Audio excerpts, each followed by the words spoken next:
What's up, everybody? Welcome to Livestream.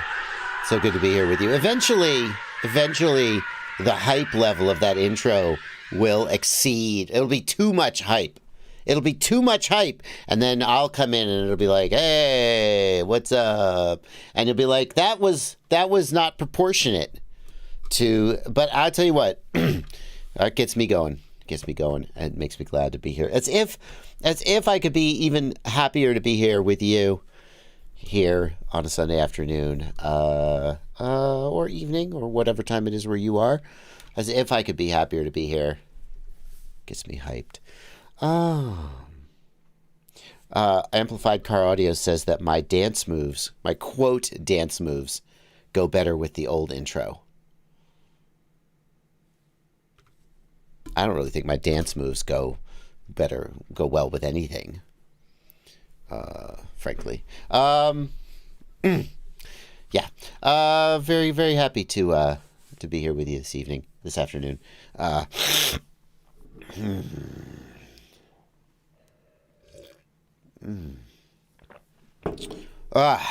I need the extra hype today.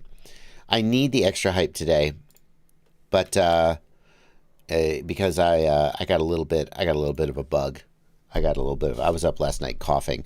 Now that I'm vertical again, I'm mostly okay, but if my voice sounds a little lower, it's not because I'm practicing to be a radio DJ. It's that I'm a little congested. So, yeah, we had a rough night weather-wise. Thank you, Northern Tier FPV. Some parts of Tennessee did, mostly Western Tennessee. Tennessee is a very wide state, very narrow. You can drive from the bottom to the top of Tennessee in about 2 hours, maybe a little more than 2 hours.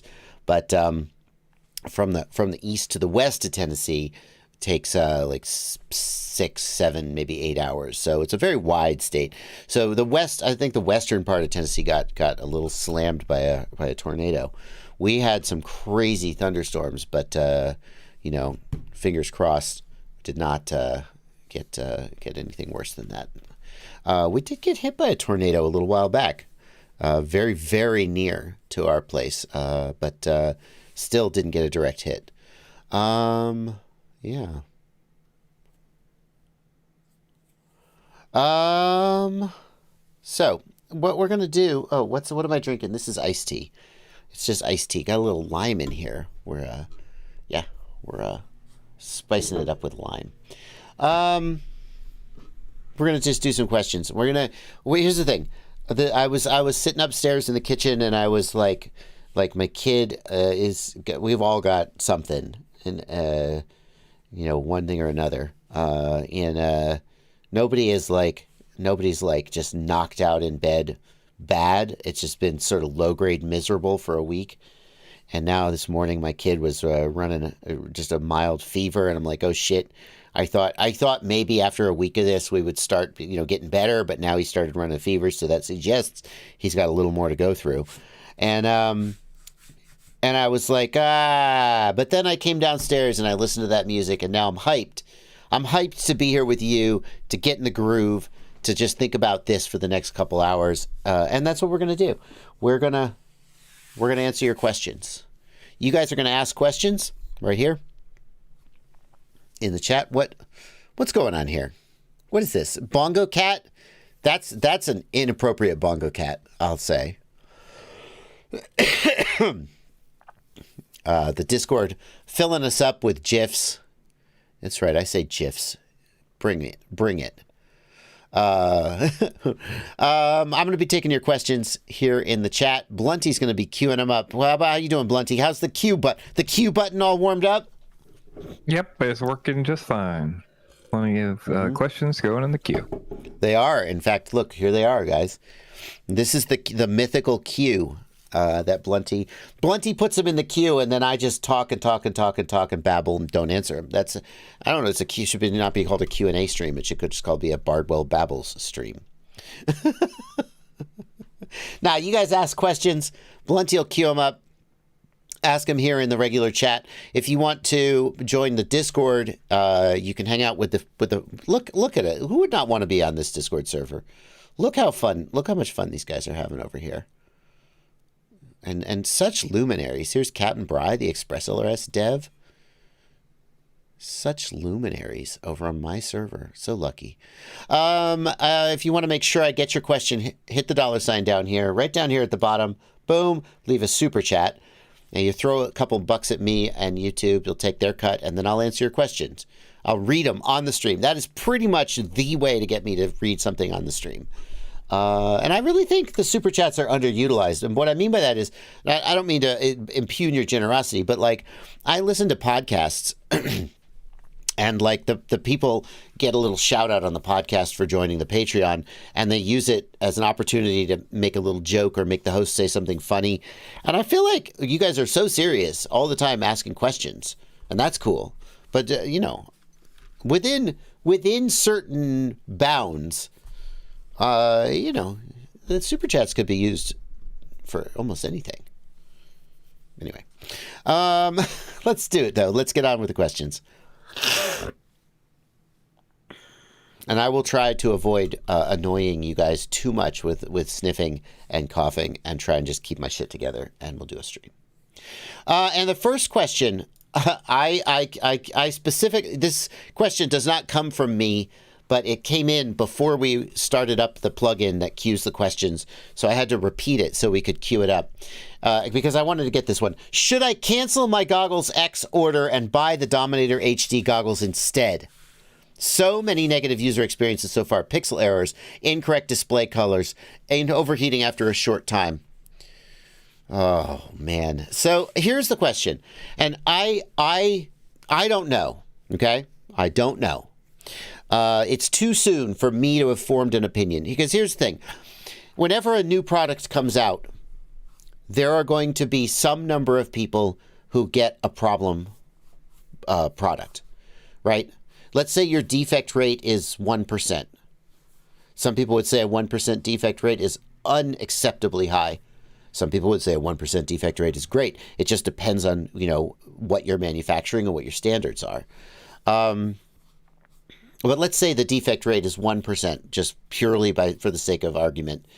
That means that if you ship 1,000 orders, you're going to get 10 bad units. And 10 people out there are going to go to Facebook, well, maybe 6, are going to go to Facebook and complain because, some of them don't have Facebook or aren't on the internet or whatever. So I don't know how many Goggles X have shipped, and I don't even have a guess. Well, I would guess it's less than 1,000. Just because they said they were slow to produce, they're having problems with production. So I would guess that their first batch of orders that they actually got out the door, if they were having slow production, this is a purely pulling it straight out of my ass guess, not based on anything, could be completely wrong. Maybe I just couldn't resist guessing after I said I wasn't going to. But they've shipped some number of orders, and some amount of people have had bad product and been complaining about it on Facebook. It's really hard to know whether that represents an unusually high defect rate or whether there's a shitload of happy customers out there who just are too busy flying and not saying anything. Should I cancel my Goggles X order and buy the Dominator HD goggles instead from Rotor Riot? Because he said Dominator HD, not So what you're talking about is not. See, if you had said, should I buy the HD0 goggles instead, then you could be saying, I'm going to stick with Walksnail, or, yes, I'm going to stick with Walksnail, but I'm going to buy the standalone receiver, and I'm going to use those HD0 goggles, right? But you didn't say that. You said, I want to go to the Dominator HD. So you are giving up the ability to have HDMI input. If you had gone with the HD0 goggles, you could be trying to keep that, right? You're giving up the HDMI input. Maybe that's a feature you don't care about. I'll say this. I wouldn't tell you to cancel your Goggles X order, because if I did that, the very next thing that would happen would be that someone would clip that, they would post it to the Walksnail group, and there would be a whole big thread about how obviously, I'm a shill for DJI, and et cetera, et cetera, et cetera. And it would just be a disaster. So I wouldn't say that. I'm not saying that. But what I will say is that the Dominator HD, the Fat Shark Walksnail goggle, has been out for a long time and is a known quantity and doesn't have sort of major hardware defects. We know that because it's been out long enough and there have been enough goggles shipped. It is significantly marked down in price. And if your goal is to use the Walksnail system, and primarily or only the Walksnail system, then the Dominator HD is a really, really solid choice. Whereas the Goggles X is a brand new product with let's just say that its build quality is not yet established because there just haven't been enough shipped for you to know. So the main reason to go with the Goggles X is that you want access to the HDMI input. Maybe you want to be able to use HD0. Maybe you want to be able to use analog. If you don't care about those things, I think that there's a compelling argument that the Dominator is the right thing to do. But don't forget the other thing the Goggles X brings is like a year from now, maybe there will be a V2 system that has even more range and penetration. But I think that making a purchasing decision based on something a company says they're planning on doing a year from now, that's just like a complete fantasy. In this world, like that's so far in the future that I don't think it's worth making purchasing. Who knows what'll happen a year from now? So to sum up, I think that somebody buying today who only plans to run the Walksnail system, there's a compelling argument that they should take, I think it's about $80 in savings, and buy the Dominator goggles. Because number one, if you don't care about the analog or the HDMI input, and number two, the potential that a year from now the Goggles X will have some upgraded system that's like 5 times as good, that's a big bet, and who knows what's going to happen until a year from now. Okay. I feel like I sort of over-explained that one a little bit because I was a little sensitive to the potential that people would be like, Bardwell said cancel your Goggles X order. Can everybody cancel your order, Bardwell? Like, guys, I'm flattered that you care so much about what I said. I have a feeling most people don't care that much. They just do what they were going to do anyway and use me as the excuse. But, okay, continuing. I just finished building my first quad, and when I raise the throttle with props off and put it back down, it stays up. Is this normal? In short, yes. In short, this is congratulations. You have passed through one of the things that all FPV pilots pass through, all multi-rotor pilots pass through, which is the question of why your motors do this. And the short answer is yes, it's completely normal. When your props are off, if you raise the throttle and lower it, they don't come back down. Everything is probably fine. Don't worry. That's the short answer.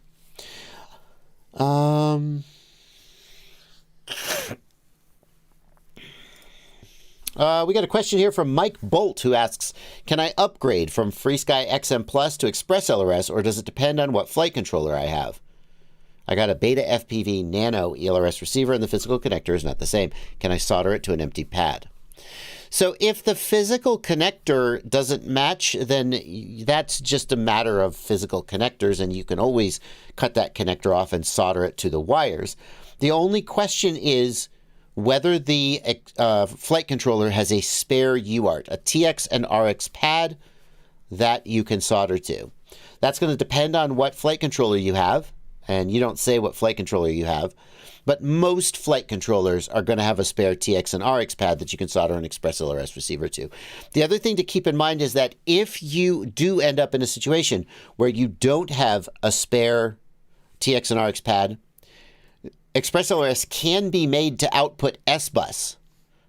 And so literally you could plug the ExpressLRS receiver in exactly the same as where your XM Plus was.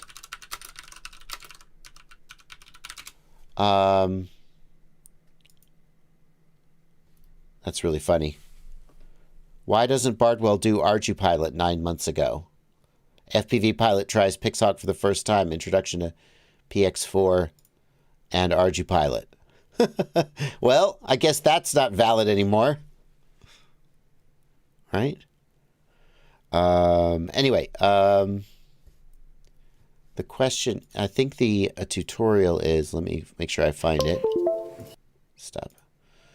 Can I see my, where's my, oh my God, where's my, there we go. Set up the ExpressLRS receiver. There's a, no, connect the ExpressLRS receiver. Is that going to be here? Hey there, folks. Yeah, this is where. Yep. Do I show how to make S-Bus out? Where do I show how to, yeah, there it is. Set up the ExpressLRS receiver. Why did it go there? Yeah, that's what you want. Okay, so the way to make your ExpressLRS receiver output S-Bus is here, if you need it. But most... Yeah, Blunty. I would say even if you only have one pad, it's probably better to do inverted CRSF and then put the one wire in and set it up. So unless you have to use S-Bus. Oh, that's interesting. You could do the inverted crossfire, which is going to have... Yeah, that's interesting. But I don't have a convenient tutorial that I can link to show how to do that. That's true. So you can use the S-Bus pad on the flight controller and feed it inverted crossfire, and it will work. And you're still not going to get telemetry, Blunty. What's the advantage of the inverted crossfire over the S-Bus? Latency? It's not slow in S-Bus. I think, I think S-Bus in general is just a worse protocol, right? I mean, it's got higher latency. I think we can, let's just say that using the S-Bus pad is a last resort. It would be better to do inverted crossfire, but I don't have a quick tutorial to link you to show you how to do that. Brandon Beans, can you do invert TX in software? Because you can switch to S-Bus right in the Lua script, which I thought was cool.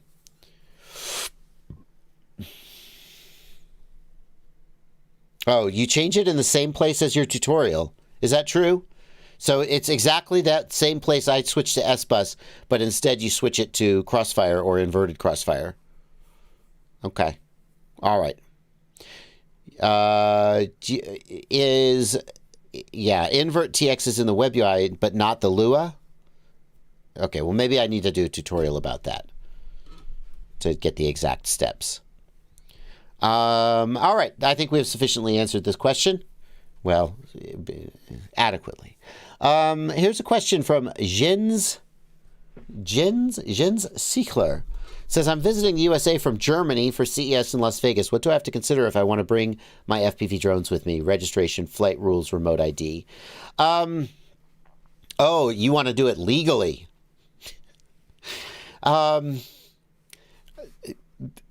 Many people in your situation would elect to just bring their stuff and fly it in a responsible manner that did not draw undue attention to themselves. And that would be that. If you are trying to do something more overt, like you're going to be at CES and you want to do some, drone footage of the show, outside. Obviously, if you're inside, then you're not. The FAA doesn't care because you're indoors. Then, if you wanted to do more overt stuff where you might draw attention and you want to make sure you're legal, that's a little more complicated. You can't get a 107. You would, if you wanted to do commercial work, I think you would need a U.S. pilot with a 107 to act as your pilot in command while you operated the controls. Plenty, did you agree with that? I wouldn't. I would think they'd be able to file for a 107. You think a foreigner can get a 107? I guess there's no requirement that you be a U.S. national. I'm not sure, but I believe you can get a 107. I wouldn't think that somebody just coming to CES on a vacation would go to the trouble of getting a 107, since then theoretically that's a U.S.-based certification. And the U.S. doesn't recognize any foreign there's no reciprocity, where if you have a certain certificate in Canada, for example, or Germany, then you're good to go. They don't do that. Gotcha. I'm going to miss something. What does he need a 107? Well, I'm just running through the permutations. I see. Okay. So I'm like, if it's a commercial operation, then he needs a 107-based pilot in command. And you could do that by finding a local Las Vegas person who has a 107 to stand next to you and go, yep, I'm your pilot in command, as you were. And in that case, that person will probably advise you as to the rules. Assuming you're flying recreationally, you would need a remote ID module, assuming the drones are over 250 grams. Or you would need a drone to do standard remote ID, such as if it was a DJI drone. You would need to have taken the trust test. I would have guessed, and I guess, can a foreign national register on the FAA drone zone? I mean, for a recreational, it seems like... Yes. I'm like 99.9% sure there's no limitation on where you're from or what nationality you hold or anything. You're just filing to say, hey, here's my info, and I'm doing this in the United States legally. That's my understanding. Okay. So basically the requirements are the same then, as if you're a... Why do I think that there's a difference? I can't remember where the distinction... At some point I thought there was a distinction. I've been trying to find it, but I guess I can't. So the answer is, assuming you're flying recreationally, take the trust test, TRUST, go to FAAdronezone.com.gov. FAAdronezone. Oh, no, of course it's not that simple. You got to search, just search for FAA Drone Zone. Here you go, recreational flyers. Learn the rules, take the trust, and download the Before You Fly mobile app. Register with the FAA. And then make sure you're flying in a legal area using the Before You Fly app, or using, what is it now? It's not Kitty Hawk. There's an air control. What's the name of the app? And then if you're in Vegas, there's a shitload. Thank you, Dorfmeister, for pointing this out. There's a shitload of no-fly zones in Vegas. So, you're going to need to be really sure about where you're flying. Okay. Ghost Branch says, so the European A2 UAS license doesn't help you at all in the U.S.? Isn't it pretty much the same as Part 107? I can use my German driver's license in the U.S., right? Well, Ghost Branch, whether you can use your German driver's license in the U.S. is a state-by-state question. Thanks to our unique Republican form of government, our federal whatever form of government, each state makes that rule individually, and some states may recognize your German license and some may choose not to. So it's not quite that simple. But I don't think there's any expectation that like an A2 license, because the European regulations are different.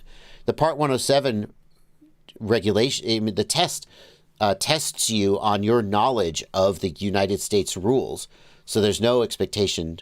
I mean, I guess with driving, they just assume you'll figure it out. But with drones, they don't do that. So, all right. What does it mean when you try to flash an ExpressLRS receiver and you get the message, not enough space?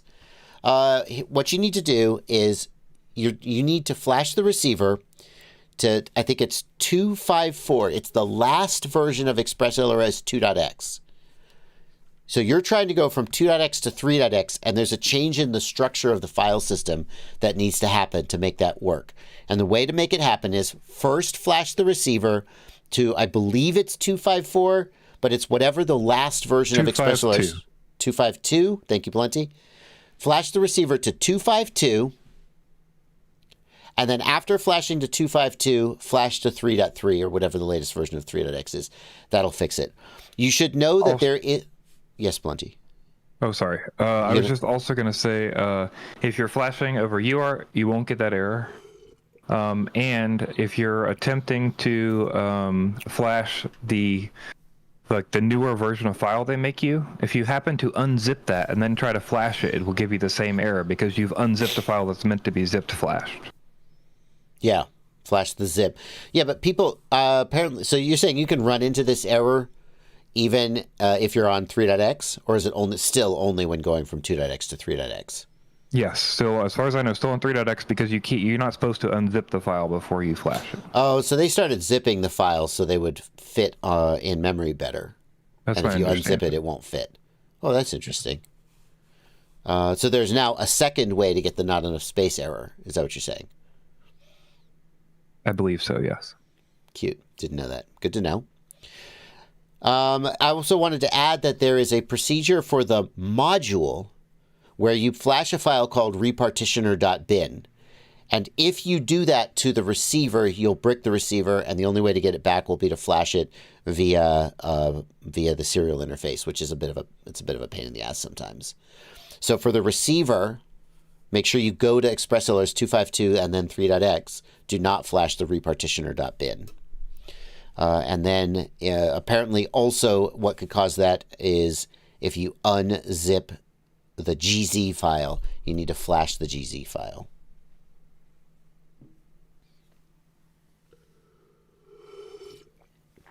Hey, Blunty, what do you think of this comment from Sunshine? If a foreign national economic authority from the U.S. DOT is needed, U.S. CF 14 CFR Part 375 applies to both manned and aircraft drones. I have no idea. It's not something I've ever looked into or researched. So. This is why I'm intrigued. 14 CFR Part 375. International U.S. operators in the United States. Here are the rules you need to follow. If your drone has remote ID and is registered outside the United States, then you must submit a notice of identification to the FAA by visiting FAA Drone Zone. Oh, this is good. Thank you, Sunshine.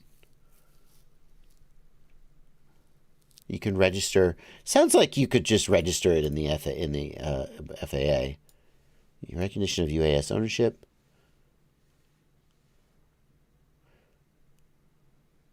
Flying your drone for... Okay. 14 CFR Part 375 is only for commercial purposes, though. For recreational, you're still basically good to go. No, wait. Is this obtain economic authority a subset of commercial purposes? The heading size suggests that it isn't.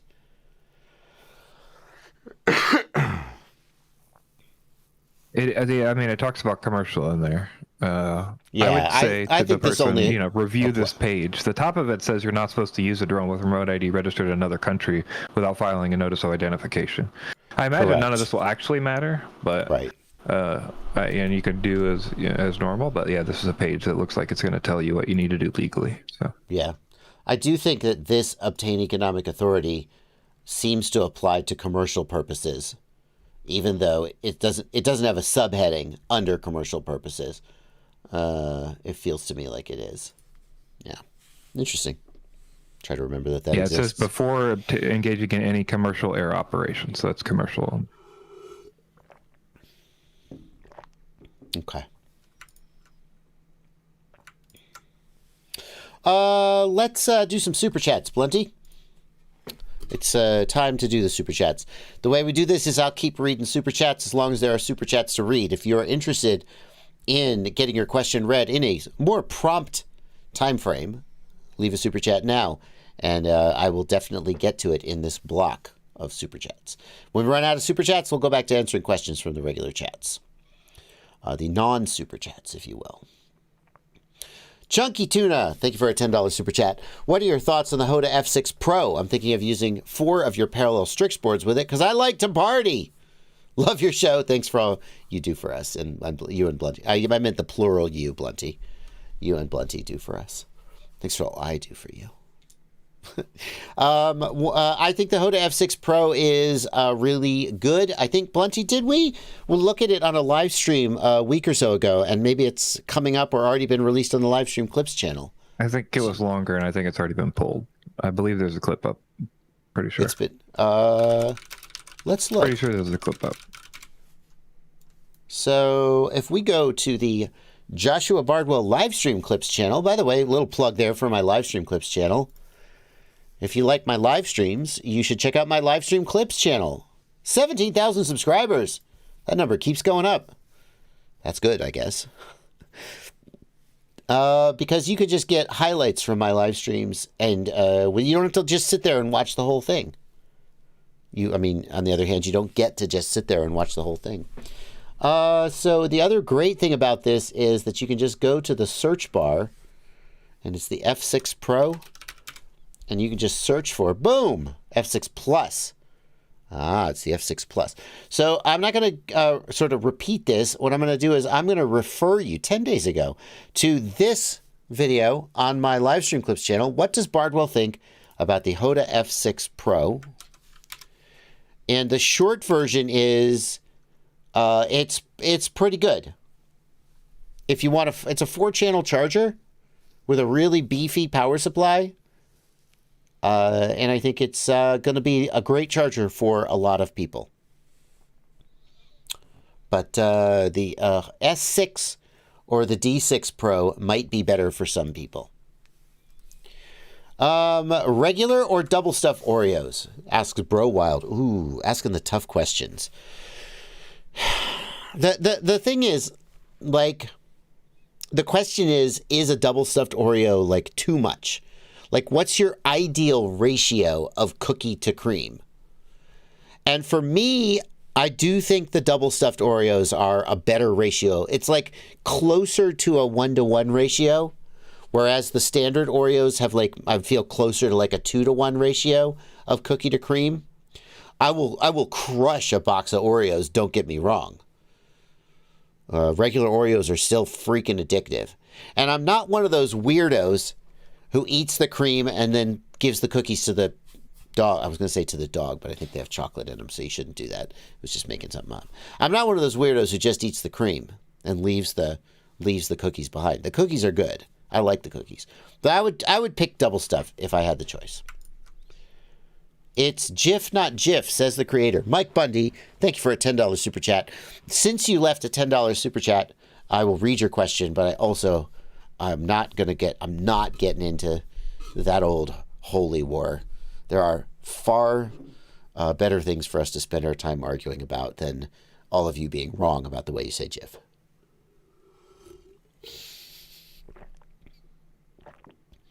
Ooh, Iwandi says, at the end of the day, the Oreo cookie is a meh cookie. Why not eat a better product in general? I don't know, man. I like it. It's a good it's a yummy cookie. It's a good. It's just what you grew up with, what you grew up loving. I learned. Somebody was asked. This is a food content creator, and they were asked, "What's like the weirdest food that you ever ate as part of your job?"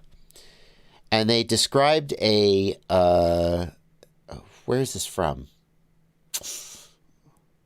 Maybe I'm not going to guess. I'm going to misremember where it's from, and then I'm going to insult the country it's actually from by getting it wrong. So I won't remember.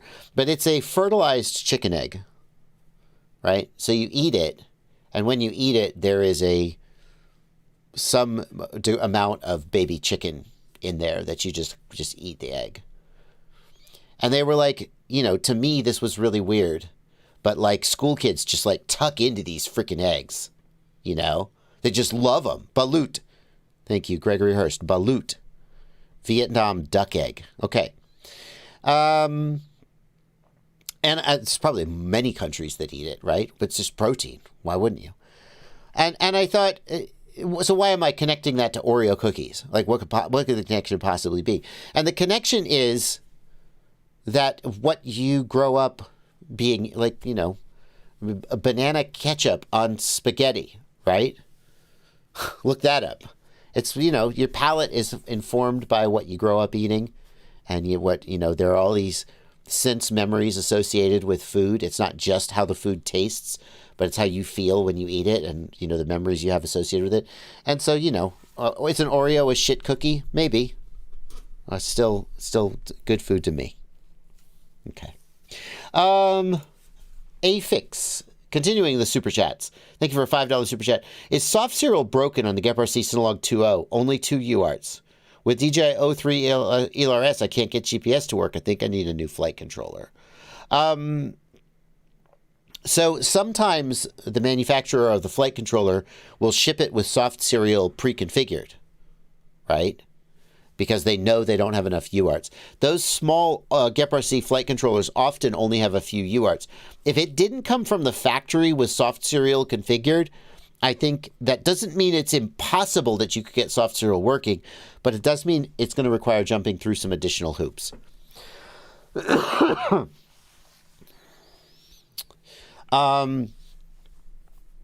You may be able to find a few. You're going to need 2 spare pads to reprogram to be soft serial, and those pads may not be available. So you have the GEPRC Synolog 2.0. So let's look at the flight controller for the GEPRC Synolog 2.0. Let's just dive slightly deeper into this.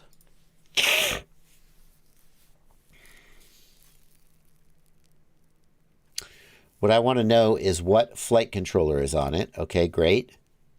Found the flight controller. And now what I'd like to do is look for the manual of this flight controller. Great. And I want to see what, if I can, what the port configuration is. Perfect. So here is a picture of the ports tab. And you can see that at no point do they show any soft serial. And in fact, we can look at the CLI dump even and confirm. Yeah, Blunty. Real quick, can you go back to the actual flight controller diagram though that you were on? Right here. Because scroll down to the actual diagram part. There's here. A T11 and R11. Middle left. That suggests that would be that. You're absolutely right. So T11 and R11 is soft serial. That 11 right there, you never have 11 UARTs. I mean, I don't even know if that's possible. But soft serial 1.1 and or UART 1.1 and 1.2 are soft serial in Betaflight parlance. So that suggests this should have shipped with soft serial pre-configured. Okay. And then it would be a question of figuring out what resources those pads are. So the real question is, why doesn't OP have soft serial? let's look for the CLI dump. Yeah, Aphex says he tried T11 and R11 and it didn't work, but I would suggest that maybe because they're not set up correctly, or you need to map them correctly to soft serial.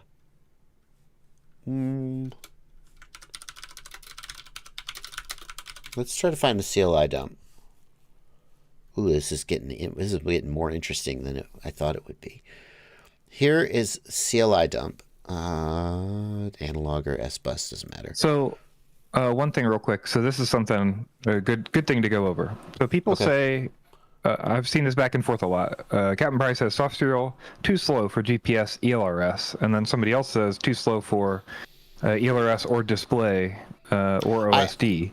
I absolutely wouldn't run the receiver off of soft serial. Yeah. My experience has been that there are manufacturers, one of the 4 inches, I think, was shipping specifically with GPS on soft serial.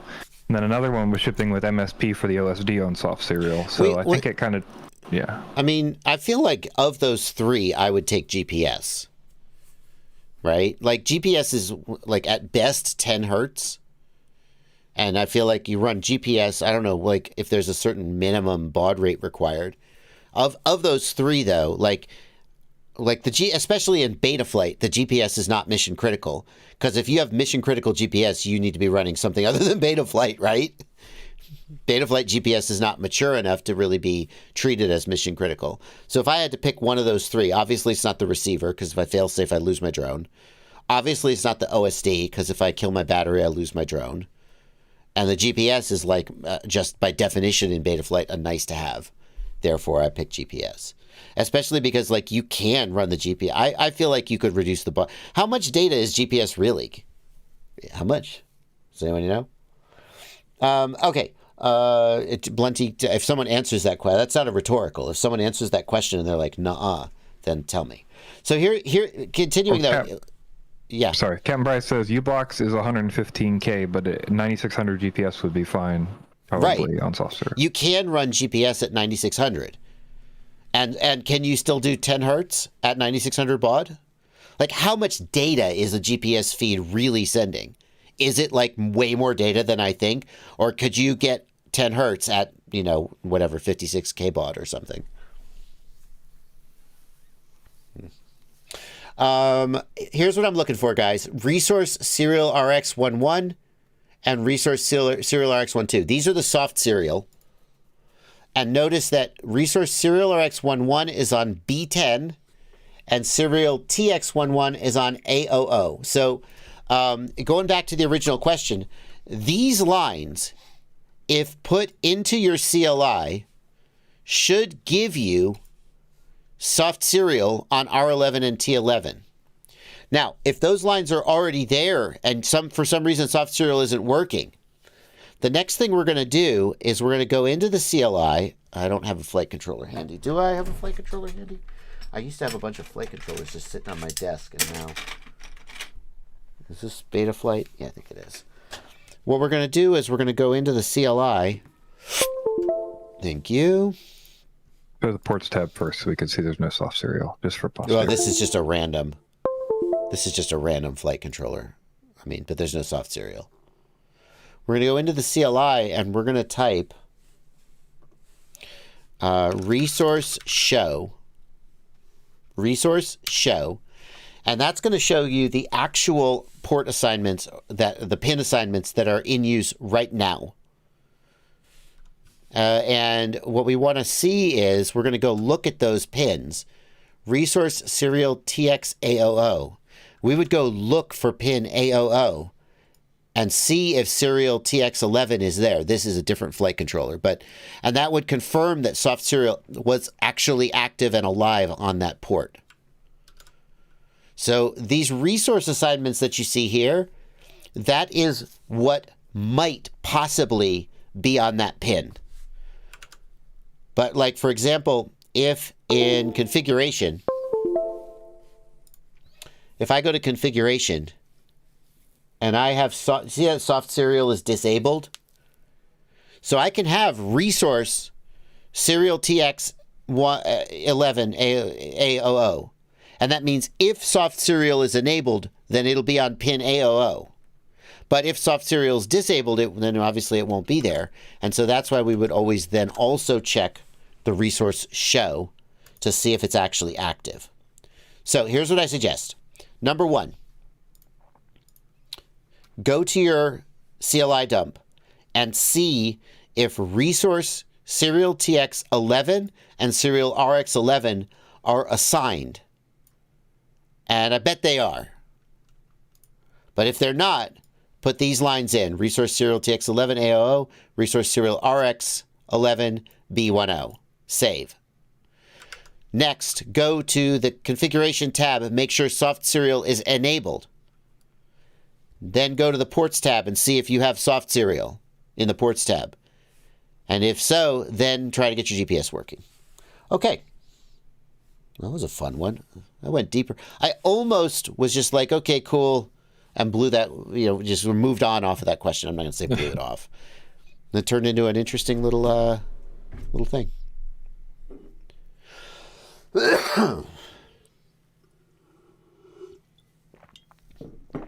Continuing to read the super chats. Can you rank these pre-built quads from worst to best?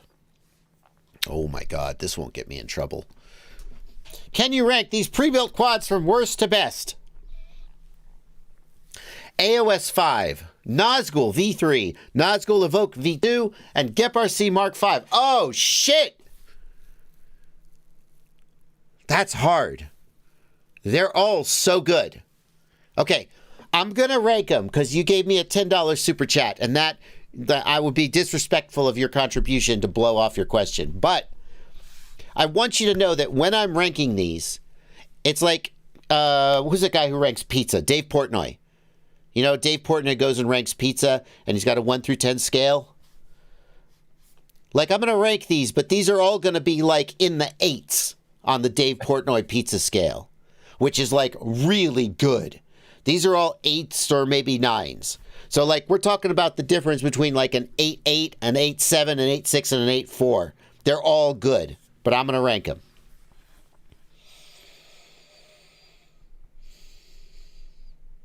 In the number 4 slot, the Nazgul Evoke V2, and I'll tell you why. And this is just like, again, people who have no idea who Dave Portnoy is are going to be like really confused by this bit. But Dave Portnoy, he ranks pizza, he rates pizza places. And he has a preference for a certain type of pizza, a thin, crispy pizza.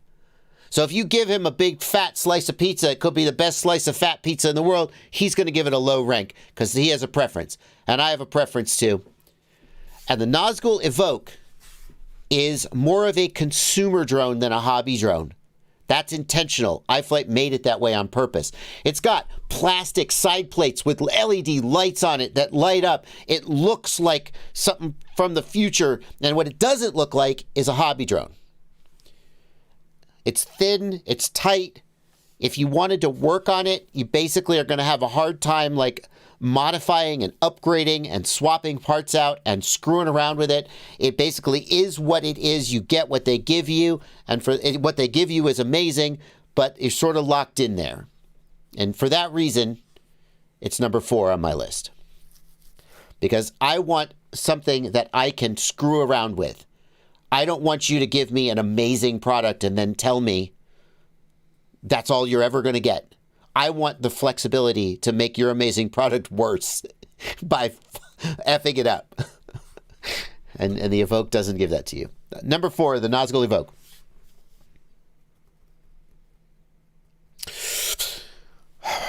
I already know which one's number 1. Number 3, the number 3 spot is tough.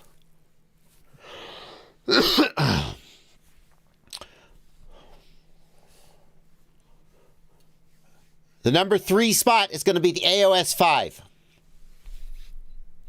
The reason the AOS 5 is the number 3 spot, it's great flying drone. It's just a little bit less durable. It's durable enough for me. I've crashed the shit out of it. It's just a little bit less durable, a little bit more sensitive. It's super roomy, though. You can't adjust it. But here's the thing. The AOS 5 is... what's it called? It's a little expensive. It's good for what it is. It's a little expensive. It flies great. It's a little less durable. Very roomy. Very easy to modify. Should be in the number 2 slot. But the Nazgul V3, so inexpensive. Such a great deal that I'm going to let that nudge the Nazgul V3 above the AOS 5. Because in this world, we need stuff to be less expensive, don't we? That's not enough to make the Nazgul V3 be in the number 1 spot. Nazgul V3, very durable, flies good, very basic, and these, $300 used to be a premium drone. Now it's a budget drone.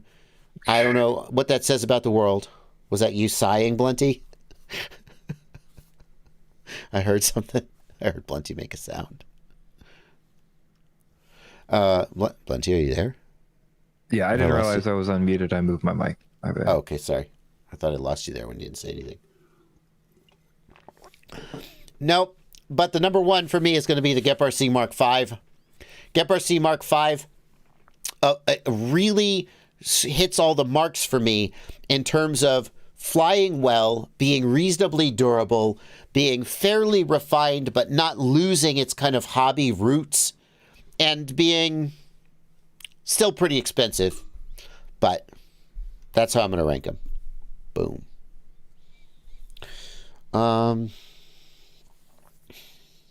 And I'm sure that won't cause anyone to be annoyed at me for not putting their product number 1. All of them very, very good.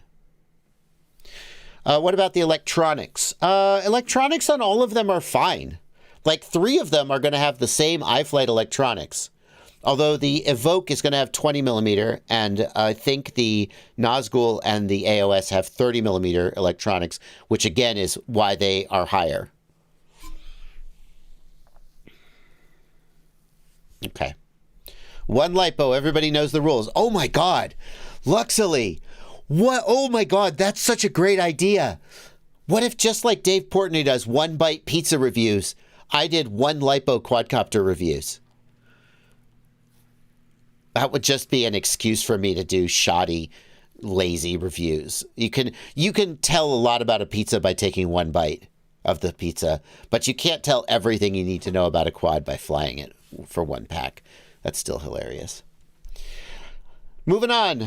Continuing the super chats. Could you do a Project 399 practice rig freestyle build? Thank you for a $5 super chat. Haven't seen a proper build and fly in a while. I think 7-inch freestyle needs some love. I will register the request, but my decision about what I am and am not going to build, many things go into that. I did a couple of 7-inch reviews lately. Yeah, I don't know. I appreciate the request. I'll keep an eye on it. Salem, thank you for a $10 super chat. I recently built an FPV wing, and I'm looking to improve VTX range using lollipops at 1 watt right now. Looking at a triple feed patch or helical for VRX, but what antenna should I pair with it on TX? Salem, the number 1 thing to keep in mind is that you must have matching polarization between the VRX and the VTX, left hand or right hand polarized. And the other thing you can do is you can get your VTX antenna out as far from the body as you can, and that will help. I disagree. Let me make sure I've got the right. Yeah, Abraham, I disagree with the choice of the Axie Dual. For most setups, so the thing about this antenna is it has a higher gain, so it has a narrower beam pattern. Okay. So if we look at this beam pattern, this green area is like the main beam, and then these red areas are nulls. And on a single axis, this green area would be wider. And the reason that matters is that for a multi-rotor that is going to be potentially in a varying orientation, we're going to want that green pattern to be as big as possible. If we were flying with a wing that was almost always flat and level, then we could consider going to a higher gain antenna on the video transmitter. But if the orientation of the craft is not sort of locked in, then I want the lowest gain antenna as possible on the VTX. Abraham says it's a wing. He asked about a wing. Okay, for a wing, you could make an argument that this VTX, this antenna is the right choice. Did he say wing? He did say wing. Oh, good eye. Don't do this. This is stupid. Thank you. Thank you for reminding me that this stupid thing exists. I don't know what the frick they were thinking when they made this video transmitter. This is not how any of this works, though. This was a terrible idea, and I hope no one bought it. You can't just have dual antennas on a transmitter. What tweakings have you made to your 2020 pizza tutorial? Thank you for a $5 super chat, bro. Wild. I mean, I couldn't be too specific. I'm always tweaking my pizza recipe to try to get results that are more like I like. I'll tell you, I have taken the sauce a little bit more towards just like a fresh tomato and less like a kind of a cooked heavy seasoning sauce. But you know, there's just always little changes, but nothing. I actually got a recipe from Fabio when I went and visited him. He has a pizza dough recipe that I got to give a try to.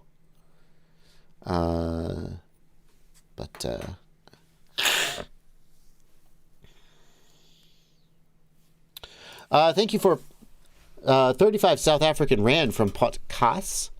Do you have a video where you build with single ESCs or go over ProShot 1000 and PWM frequencies? Buying a 4-in-1 ESC to troubleshoot a motor sucks. So Potkas, I can't remember the last time I built with single ESCs. I just can't. It's been years. I've been, 4-in-1 is just where everybody is at, except on like big cine lifters. So no. And ProShot 1000 and PWM, all that stuff, modern ESCs should always be using D-Shot. In fact, Betaflight dropped support for ProShot because they just did. I don't know. I couldn't tell you the argument. But basically, D-Shot is the standard. So I don't have a video. I mean, I have a very old video where I go over PWM frequencies. But if you're using PWM frequencies, it means that you're not using D-Shot. And then, like, for multi-rotors, D-Shot is, like, essentially mandatory. Okay? For aircraft and cars and boats, doing PWM into an ESC, that's fine. You don't necessarily need that ultra-high refresh rate. But for multi-rotors, it's mandatory, in my opinion.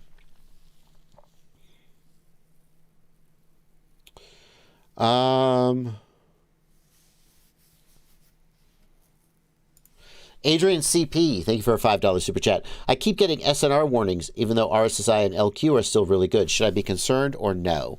That's a good question. And Captain Bry, I'm so glad you show up for my live streams because I get to ask you questions here on stream, and I want to know the answer. Captain Bry, is the Betaflight default SNR threshold correct for ExpressLRS? What's the minimum SNR you would be okay with, Captain Bry? Because I've experienced this too, and I've kind of wondered. Let's look. I'm going to say that my understanding is that you don't care about SNR really because these receivers can't tell what the floor is anyway. So you're comparing to a noise that's not really valid, but maybe that's wrong. Is that true? And ExpressLRS can also go under because it's LoRa under the noise threshold. So right, but would you set the SNR alarm? So the default RSNR alarm is 4 SNR of 4 dB. So if LoRa can go to like -3 dB SNR, should you set OSD? It can be negative. RSNR alarm equals 0. But if the receiver is not actually capable of meaningfully measuring the signal-to-noise ratio, then this value is just bullshit and can be ignored. So, Captain Bry, for ExpressLRS, wait, is he using Crossfire? He doesn't say. For ExpressLRS, Captain Bry, I know you can talk about that. Let's see, Blunty's got this. post it. SNR stands for signal noise ratio, blah, blah, blah. The value is of limited usefulness because the RF chip can only approximate the noise level and can only register a value so high above it, leading to this value getting clipped. Lower modulation can receive data below the noise floor, so just ignore this number really, but positive values are better. So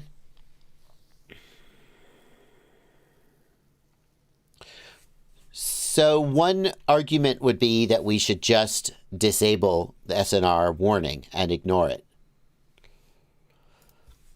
Another argument might be that if you set the RSNR alarm to 0, then at least you'll get an alarm when, like, theoretically you're in the negative, and that might be meaningful in some way. But I think the takeaway might be that LQ is really the metric you should mostly be paying attention to. And if you want two numbers, the two he mentioned are correct. You want RSSI DBM, not RSSI as a percent, but RSSI DBM and then link quality, and use those two to gauge and learn your areas and how you fly. Yeah. I mean, I still like to know SNR. I guess what I'm trying to figure out is, like, is SNR just complete bullshit that should be ignored? I mean, that's the ALRS page that tells you how to use it, and it says don't use it. So yeah, but he did say positive is better. I don't know. He said positive's better. It's complete bullshit. That's the short answer, though. Adrian CP. What you can do is you can go in to the OSD tab. You can go into the OSD tab, and you can go to warnings, and you can turn off the RSNR warning. See? Oh, it's underneath my head. Turn off the RSNR warning, and you won't see that again. You should be paying attention to LQ and, LQ and RSSI DBM. Sounds like that description is also maybe not accurate. Bry's going to go edit it. Captain Bry says, we use SNR for dynamic power exclusively. So they're using it for something. See, that's interesting. All right. That's why I love having Captain Bryce. Eventually will stop showing up to my live streams because he'll get tired of me asking questions on stuff. But I really appreciate you being here, Bry, because these questions come up fairly often, and it's nice to be able to get answers.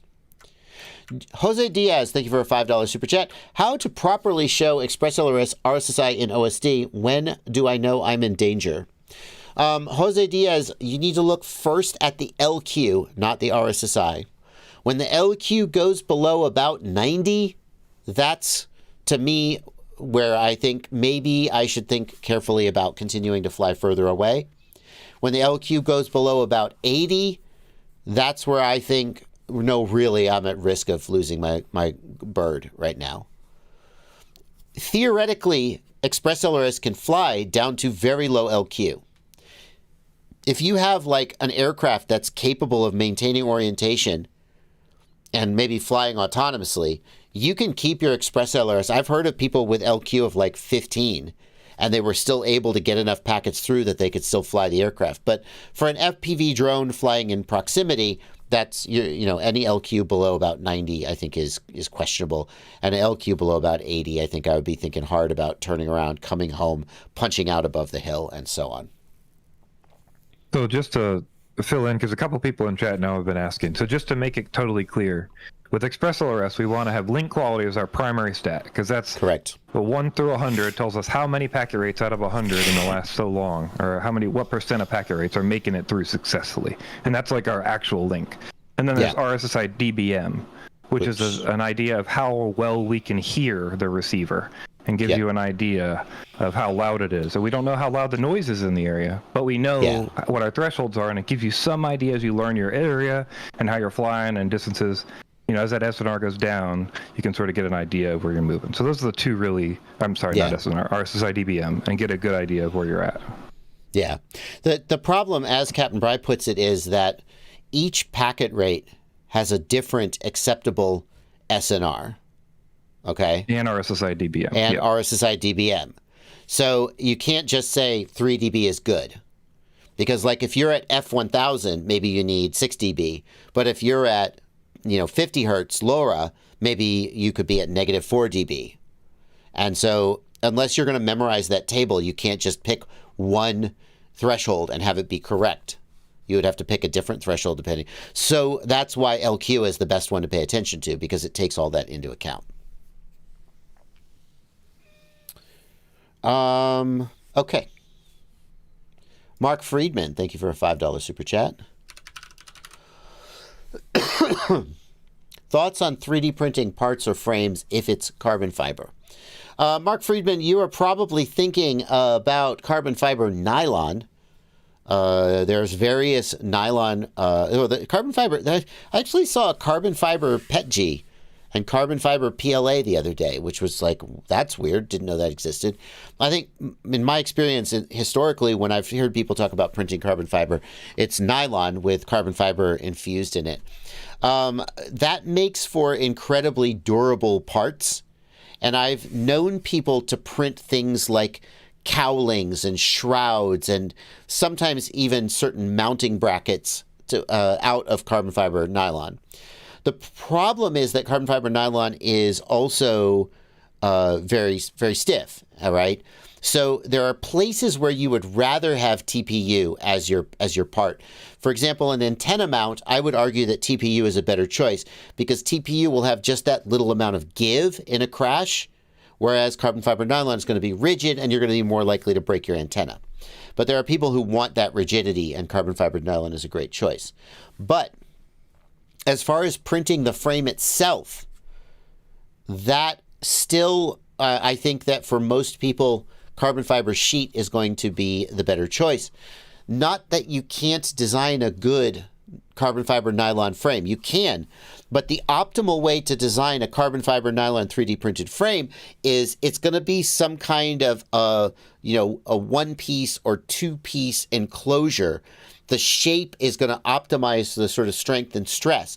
So you wouldn't just, there are people who will just print a sheet frame out of carbon fiber. And it's like, no, you have to design to the material that you're using. If you're using carbon fiber sheet, then milling it in 2 dimensions and building the frame out of sheet is the right way to do it. But if you are 3D printing out of carbon fiber nylon, the right way to do it is to design the frame, in 3 dimensions around the strength of that material. And the problem is it becomes very time consuming to print the frame, and it becomes very intensive to build and repair the frame. Most of the time, by the time you've designed a superior carbon fiber nylon 3D printed frame, you're going to put so much more work into making that you might as well just have gone with carbon fiber sheet, because it is so much faster to machine, it's faster and easier to build, and it's way, way less expensive. And then Captain Bry, I agree with you there. Even if you optimally design this carbon fiber nylon frame, it's still not, like at the end of the day, you still have arms that the motors go on. And no matter how you design those, you're going to design it in a box tube shape. You're still not going to get the stiffness of, 6 millimeter carbon fiber sheet. So. But also they're all short chain, right? So like you're not actually getting structural strength or stability. That's absolutely correct. So the carbon fiber 3D printed, they have little bits of carbon fiber filament in the plastic, but you're not getting actual long carbon fibers like you do with carbon fiber sheet. Yeah.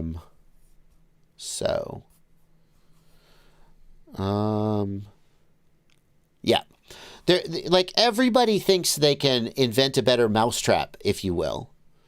And that's a little bit unfair because actually there are some better mousetraps that have been invented, but it's a bit of a metaphor, I guess. Everybody looks at carbon fiber quadcopter frames and says, well, that's silly. Can't we do it better? And that's cool because someday someone's going to come up with a better mousetrap and they're going to find something better. But it turns out that the reason so many multi-rotor frames use carbon fiber sheet is because when you take into account all the constraints, including the need for stiffness, durability, ease of maintenance, low price, fast manufacturing in large quantities, when you take into account all the considerations, it's actually the best material. CS points out you can mold carbon fiber fabric. Yeah, you can. Absolutely. What's that diatone? What's that diatone frame? The Exorcist 5. Yeah. You mean like this, CF? You mean like this? Here's a molded carbon fiber frame. Do you know why this frame costs $150? And you can't buy it anymore. Oh, look how superior it is. Yeah, it costs $150 instead of that. By the way, that's a pre-inflation price. It was $150 when regular frames were $40 or $50. Now all the frames are $80, $90. It doesn't seem that expensive. The reason is that you have to mold this frame. It takes so long to mold and cure the frame that you can't make them very fast. And they get super expensive. And then when they break, you have to replace the whole damn thing. Since we're on the topic. Yeah. Mr. Mom Joe asks, why are there not more aluminum frames? Carbon fiber is lighter than aluminum. I don't know if it's stronger. Aluminum is a really soft metal. But the main thing is that carbon fiber, I think, will flex and bend back, whereas aluminum, once it bends, it stays bent. And aluminum is way more expensive. Yeah. Like, everybody thinks they could... It's not like the people making frames haven't considered this. Yeah. Carbon fiber is lighter. I think I would argue that it's stiffer, although I don't know that that's true. Way cheaper. Why not just use titanium? Yeah, titanium. People have done that. It's so expensive. The thing is, for FPV freestyle frames and racing frames, crashing and breaking them is part of the use case. Okay? And so, no matter how strong your titanium, aluminum, whatever adamantium frame is, it's going to get crashed and it's going to break. And so, the cost is inherently part of the equation. And the fact that carbon fiber is so cheap for its strength and weight is because you're going to have to replace it eventually. It really factors into it. Continuing the super chats. Bro Wild wants to know, what milliamp hour battery is best for a 6S for good flight time coupled with light to medium freestyle? I was thinking 1400 milliamp hours. Thanks for a $5 super chat. Bro Wild, if you're not running a GoPro, then I feel like the additional weight of a 1400 milliamp hour 6S is tolerable. For me, if I was running a GoPro, then I think a 1400 milliamp hour is going to be heavier than I would like. And I would be shooting down closer to 1100 or 1200 milliamp hours. But, you know, weight and milliamp hours are variables. My top end weight for a battery on a 5-inch freestyle is around 220-ish grams is what I like it to be. So I would try to find a battery that fit that weight.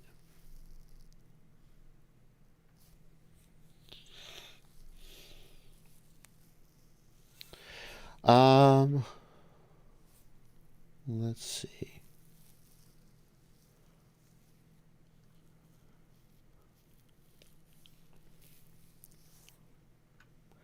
Capiello FPV, thank you for a $10 super chat.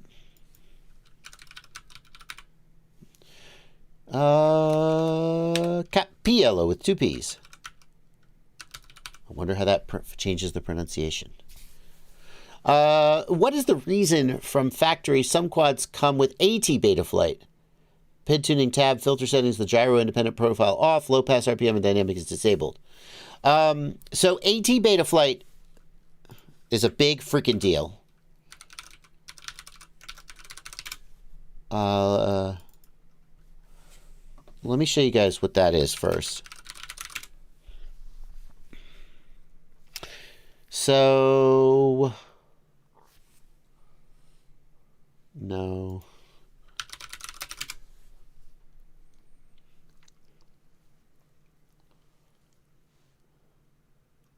Now, come on. Where is that AT?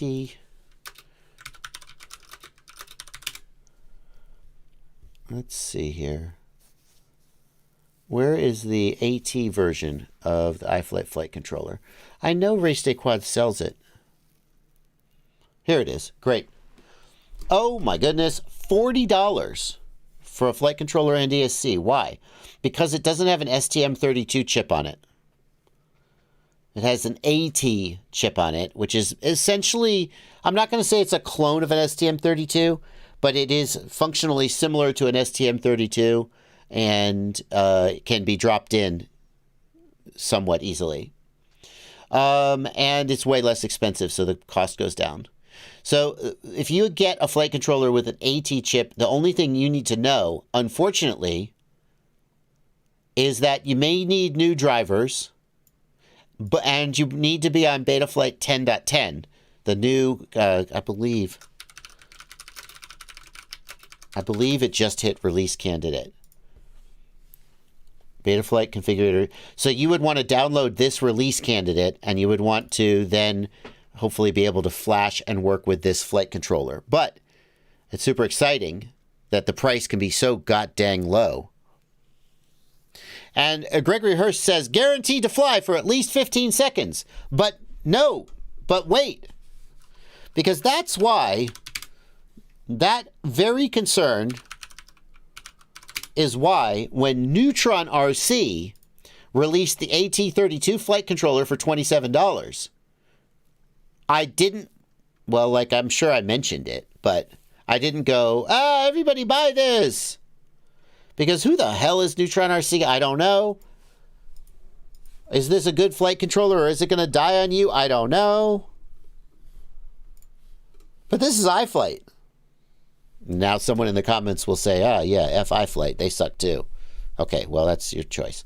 But like, iFlight, like, that's a real company with a name behind it and customer service of some kind. So, don't sweat the AT.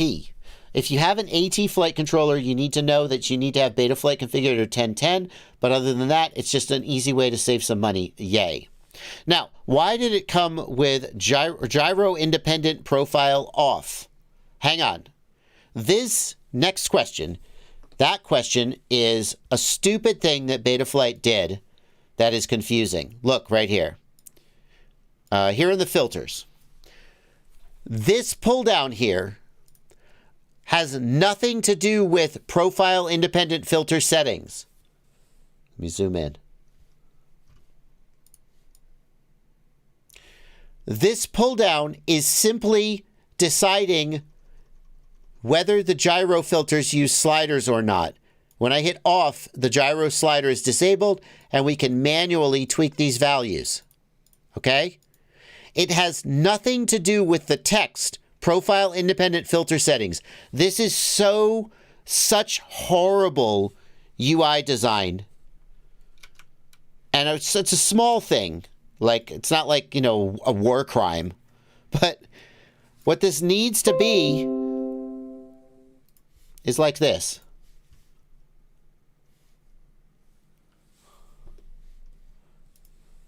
It's like, it's so bad in such a small way, but it's really bad. Come on, Premiere. It needs to be like this, just so you can understand. Oh my God, Premiere, come on. I'm streaming here, can't you tell? What the F? No, I just knew from the effing Premiere. No, not Premiere, Photoshop. Damn it. Let's just sit here for 5 more minutes while Photoshop starts up.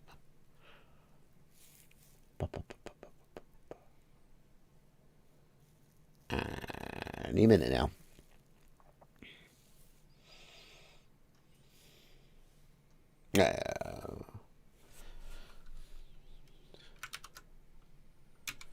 Come on, come on, come on, come on.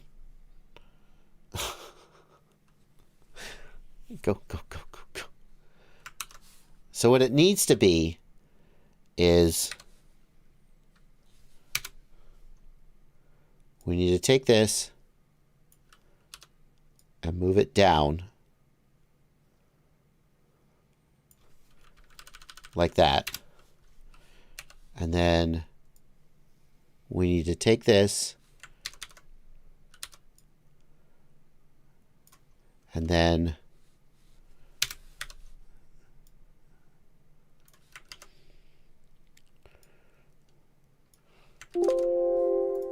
this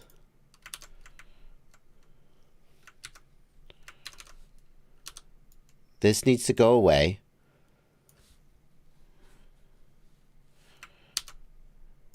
And this needs to go, oh, come on up on top, please.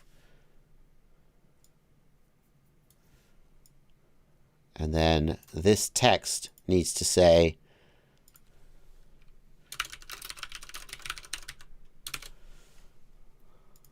except not be an impact, because impact is not the right font for this, but you'll get the idea.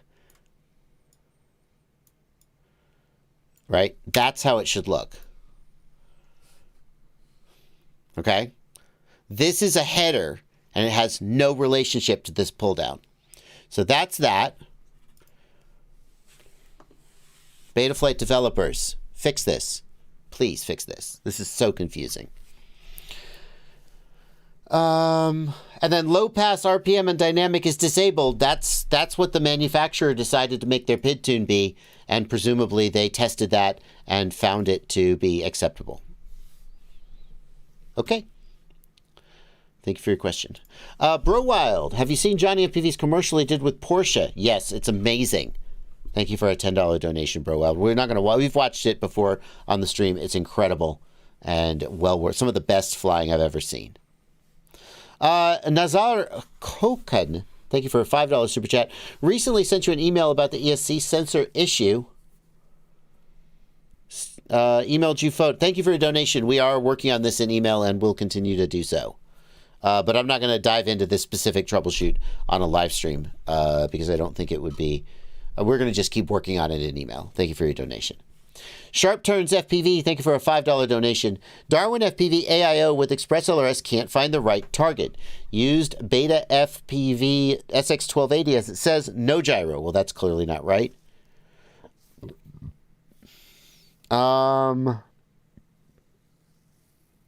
They're looking in chat right now. Just a couple things I can say about what I've seen in chat.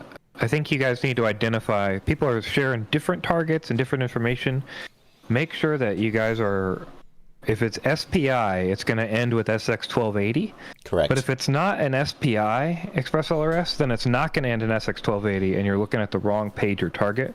A lot of these boards have multiple versions, and one's SPI, and then the newer ones are non-SPI. They're serial Correct. instead. So the receiver's built in, but you got to turn on a UART instead of flashing an SPI target. And this is why, just to tack on to what you said, Blunty, which is 100% correct.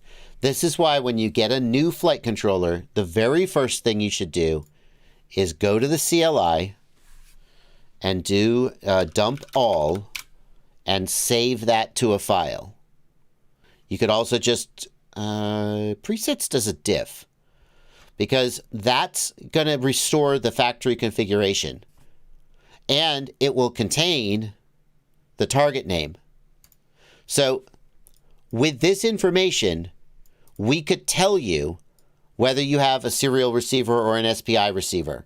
We could help tell you what the correct target to flash is. But so many people get a new flight controller and they go on and they flash it and they download and they whatever. And then they're like, now who knows?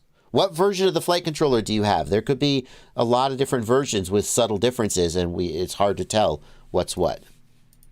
So he says, I did do a backup dump. It didn't help when flashing back to it. So basically, if you did an actual dump, not a diff, right? Mm-hmm. Then because I think a diff can be a little weird if a manufacturer changed something. Even a diff is going to have the target name, though. Right, but yeah, so you'll use the target name from that diff or dump, and then you'll flash that target name. And then if you want to make sure that it works the same, because maybe there's bugs or weirdness, you flash the exact same version it says and paste the diff back in. Yep. And then it should be exactly as you got it. That's I agree. I agree. So if we were going, if it wasn't a live stream, and we were, going back and forth doing a troubleshoot, I would ask to see that diff, and then I would ask you to go to the CLI on your current firmware and type version. And I'm going to bet that what's in that diff and what you see when you type version are not going to be the same. And that means you flashed a different firmware. That's just a guess. I could be wrong, but that's going to be my guess. So Dustin Wilson says Maytech F411. Then that's what I would flash. But that mean, is that what's in the original dump, or is that what's on there now? That's a different person. We've had, okay. I can't even tell you how many people give a different target in chat. I've seen 6 different targets in chat. Okay. It's going to be hard to We've track talked about down. Maytech, Darwin, all right. Beta. If Sharp Turns FPV wants to email me, jb@joshuabardwell.com, and in fact, this offer is open to everybody. If I don't get to your question during the live stream, either because there are just too many questions to get to, or because it's just maybe not an ideal question to go over with 500 people looking over our shoulder, if I don't get to your question on a live stream, you can email me, jb@joshuabardwell.com. Every day I sit down and I try to help people, answer their questions. You don't need to be a patron. Obviously, I appreciate it if you're a patron. But anybody can email me. My door is open. My email inbox door is open. Please don't come to my house. my door is metaphorically open, and if I don't get you on the live stream, please, by all means, email me, and I'll try and help you. I want to provide one more piece of information. Yeah. So while we're on the target, it's possible that many of these targets do work, and that's because a lot of them are very similar, based in similar board layouts, setups. Some people buy designs from others. Some people wholesale boards in general. So it is possible that maybe a Darwin target would work, a Baytech target would work, and maybe even a Beta FPV target would work. So just for future reference, multiple things might work because of quirks like that. Yeah. Magnus Johnson says, I used to watch your videos, and thank you for coming back, and I understand what you're talking about, but the stuff you're talking about right now is the reason why I no longer fly quads. Yep. Brother, if there were a way to make flying quads as Blunty, I got my first RC car. Not literally in my life, but like my first real RC car. It's a 1/10 scale Traxxas. I think it's a Slash, but I'm not sure. It's not a toy. And it was so easy to set up. There was no flashing. I had one problem where suddenly the throttle wasn't working and the throttles had come out of calibration. And so for a second I was like, what the hell's wrong with this car? And then I did a web search and it showed how to calibrate the throttle by holding it up and holding it down. And I did that and it went back to working. And I was like, oh yeah, no, I see why cars are more popular than drones. I mean, drones are awesome in their own way, but you gotta want it. You gotta fucking want it. It's pain. Yeah. It's so painful. Yeah, absolutely.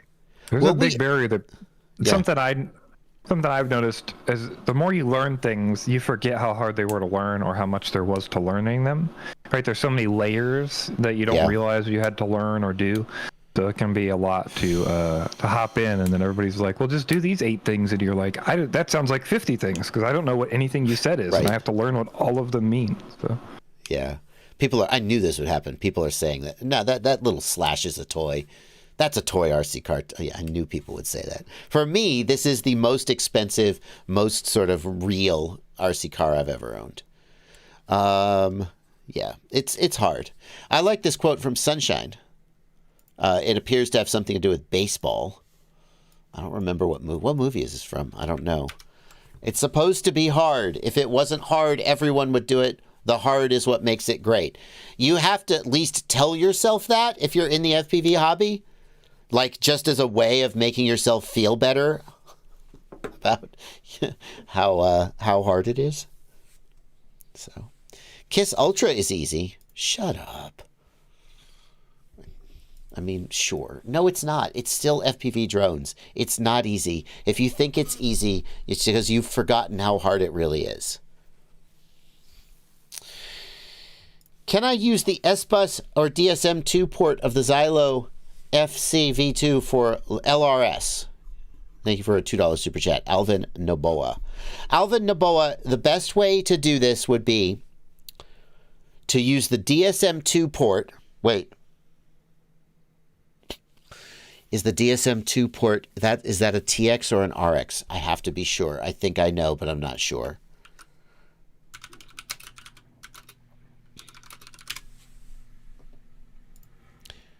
Oh.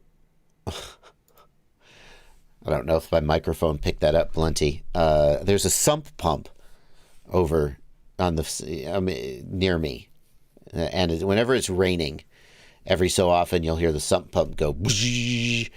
And I think people who are listening to my stream or my video must think like somebody's like flushing a toilet. Except it goes off every like 10 minutes when there's a lot of rain. It's just constantly going. And so like as I'm recording, it's just like, and I wonder if people are like, Jesus, who's using the bathroom every 10 minutes? And then, of course, when I'm recording, I just stop recording and redo the take. But I can't do that when I'm live streaming. Did it pick it up? I don't know if you heard it. I'm not sure if I heard it or something else. I'm not sure. Okay. You might have heard it. Anyway, if you guys are hearing that, that's what that is. Be like, so what the hell? Somebody in his house is, digestive distress. DSM2 is TX1. Okay, so that's not going to work. That sucks. So your workaround will either be to put the ExpressLRS receiver to configure it to output S-Bus, in which case it'll go to the S-Bus pad, or to configure it to output inverted crossfire and put it on the S-Bus pad. Either one of those will work. And you can't, but you will not get telemetry is the difference. And if the DSM2 pad happens to be on the same UART, you could solder the other wire to the DSM2 pad because it's a TX. Oh, well, that's interesting. You're not wrong. Hang on.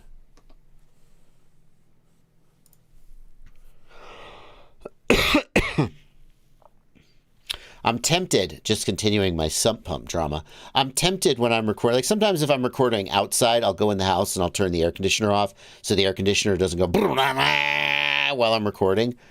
And sometimes I'm tempted to go unplug the sump pump, but then I fear that I will forget to plug it back in again and my basement will flood. So I never do. Like that is exactly, it would be so dumb. DSM2 is, oh my God, Blunty's right. Damn, dude. So DSM2 is TX1 and S-Bus is RX1. So then, shit. Do you have to flash it or could you configure it in the web UI? Now you configure it in the web UI if it's on 3.0, I think. Okay, hang on. I need an ExpressLRS receiver. This should do.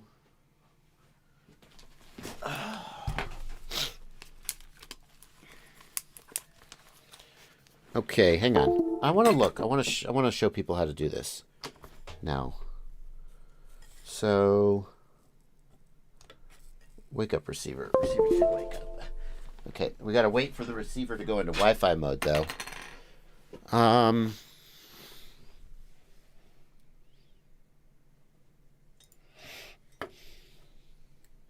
It's going to take a minute for it to do it. We'll just sit here. Let's do that. Let's go to the next question and wait for the receiver to go into Wi-Fi mode, and then we will go on. Come back to this. Thank you for your help resolving my latest issue. Thank you for a $2 super chat, Buckethead, and that does catch us up on the super chats. Excuse me. Are we in? Not yet. Not yet. Let's take a question here.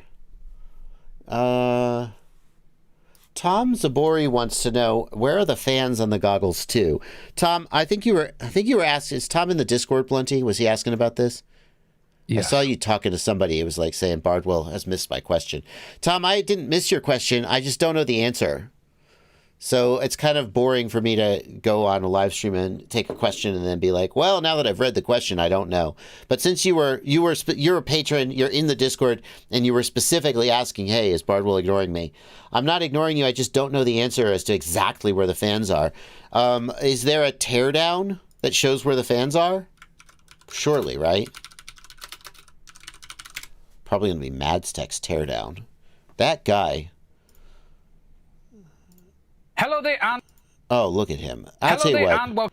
I officially I officially designate Madstech as my successor when I, well, I don't want to like start making up conditions under which I wouldn't make videos anymore. That's just macabre. But he's the guy I wish I had grown up to be. That makes sense. Instead, I grew up to be me. And I'm good too.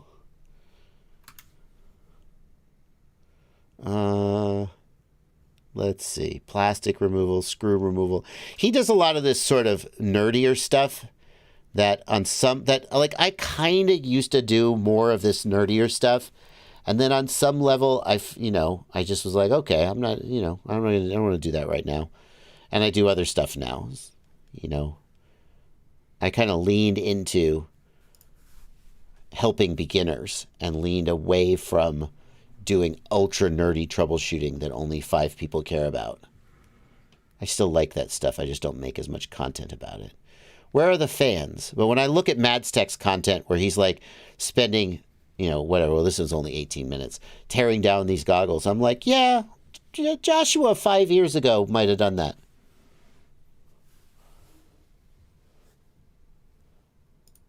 I feel we are kindred spirits in that way. If he and I ever like merged our powers, me, Madstech, and Chris Rosser, like Chris with his engineering background and testing, Madstech with his willingness to spend 45 minutes going into crazy details, and me, let's be honest, I would be the face. I've got the voice. I've got the what's this important word to pick correctly? I've got the personality to be customer facing, public facing. I'm not English. That's what I'm saying. I don't have an annoying English accent. That's what I'm getting at. I have an annoying American accent. Have we found the fans yet? Technically, I think Madstech is... Oh my God, Madstech is Welsh. I'm so sorry, Ian. Your accent is just as annoying as Chris Rosser's. I didn't mean to discriminate. I actually prefer the Welsh accent. I find the Welsh accent provincially charming in a way that I find an English accent... I always feel like an English person is looking down on me slightly, no matter how friendly they're acting. And I find the Welsh accent to be kind of provincially charming and welcoming in a way that I don't find the English accent to be, if you want me to be completely honest. Did we find the fans yet? Technically, Tom says the fans are on the left. Ghost Branch says the goggles too don't have a fan. Wait, Ghost Branch is right. They don't have a fan. People were bitching about this when they first came out. And I've been so busy babbling about what am I even on about? They don't have a fan. They have passive cooling. Jesus Christ. Where are the fans on the goggles too? Tom Zaboral. I knew I was ignoring this question for a reason, but no, I'm glad I didn't. There are no fans in the goggles too, Tom. They're passively cooled. And DJI's manual, I remember this now. DJI's manual says, if you have a problem with fogging, go inside for a little while. That's their answer. Go inside for a little while. Okay, hallelujah.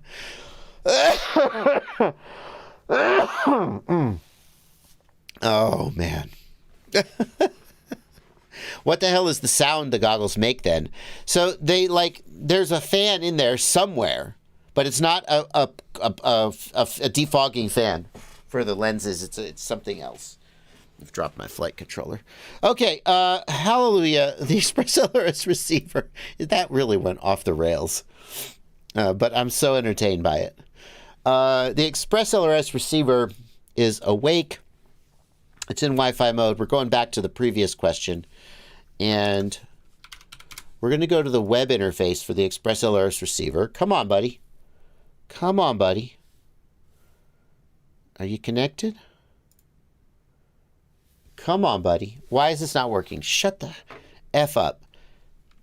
Connect to the effing Wi-Fi, you piece of...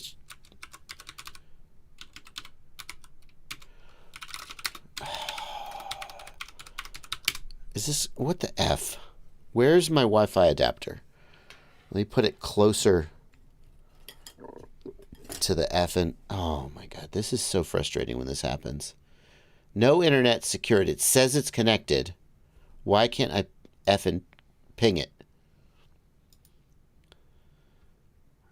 Such high quality live stream content. Oh, we're alive. We're alive. There we go. So what you're going to do is you're going to go into the web UI and you're going to enable this option, invert TX pin. And this option will allow you to connect the TX wire to the S-bus pad on your F4 flight controller. Okay? You will then put the RX pad. Oh my God, Blunty. This is huge. People want, oh my God, people want to be able to connect a GPS, an ExpressLRS receiver, and a digital VTX on that build. And they can't do it because there's only 2 UARTs. This would give them a third full UART. Holy shit. I gotta make this video. This is huge. That stupid flight controller only has 2 full UARTs, so you basically can't do it. But what you need to do, you have to, if you're going to connect to an S-bus pad, you have to do the invert TX pin here. If you do this, normally it will stop working. You'll break your, you'll have to put, your receiver will stop working, so don't do that. Okay. That's so exciting. Just do it in the Lua script in 3.3. Can you do it in the Lua script in 3.3, Captain Bry? Fine. Good for you. Good for you with your 3.3. Bonus points for anybody who can identify the impression that I was doing there. Chat, I'm not going to give you any more clues. Chat, what impression was that? Blunty? You don't know, do you? I have no idea. Uh-huh. Yeah. Nope, I'm not doing it again. That's it. Let's see if the chat gets it. In the history of FPV, have ESCs of flight controllers ever gone down in price, or do they just keep going up? Well, we just went down to $40 with the AT chip. I showed earlier an iFlight flight controller. It was that is like $40 for the flight controller and ESC. In general, things get more expensive. That's just life. Things get more expensive.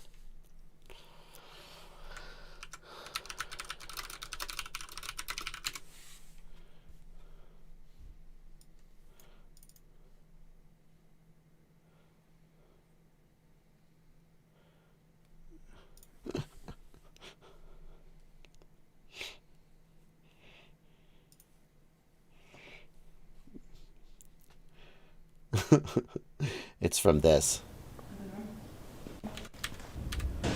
Sorry. What the hell is going on here?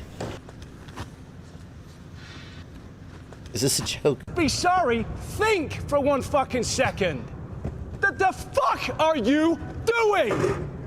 This is not the real professional or video. not? Yes, I am. Do I fucking walk around? Don't shut me up.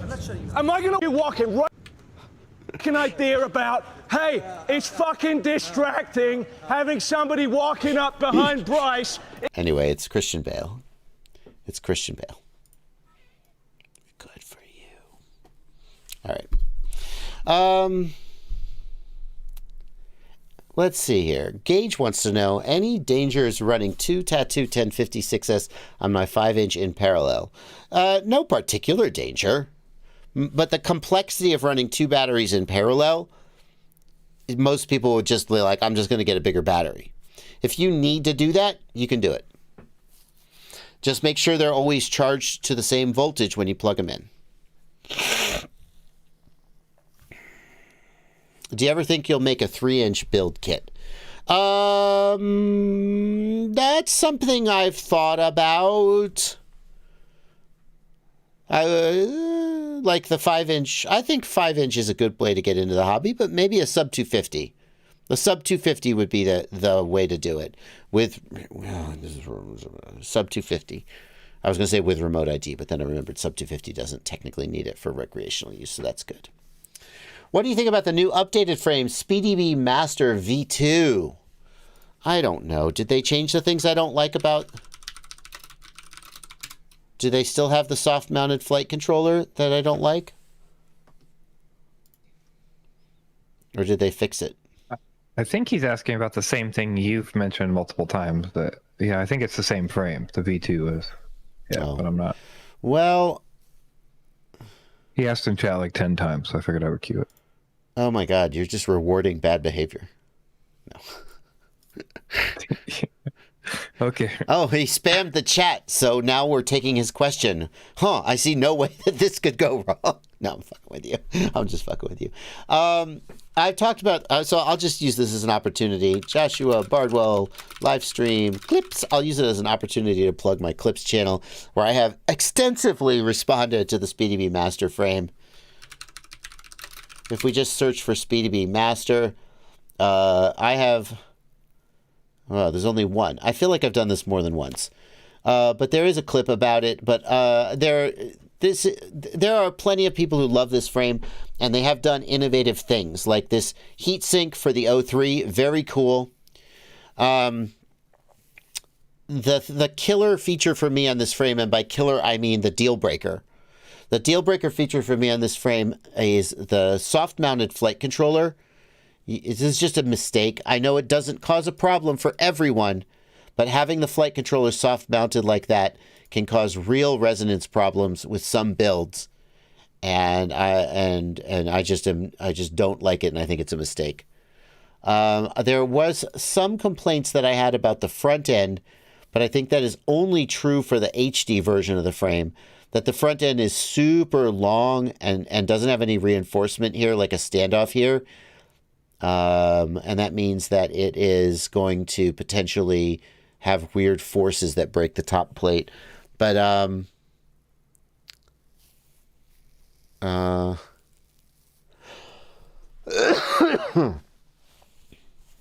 Troncat says they reinforced the front end on the V2. Well, that's probably in response to my criticism. But like, I'm looking at it right here, and the front end is not reinforced. Everybody who flies the frame says it's amazing. Yeah, okay. I think he means compared to the V1. Oh, that's one of the changes from the V1. I don't want a soft. I've been doing this long enough that I know I don't want a soft-mounted flight control stack. I'm sorry. Everybody who flies it says it flies great. Good for them. Good for them. I don't want a soft-mounted flight control stack. I think that's a mistake. You're not making life better. I don't think you are.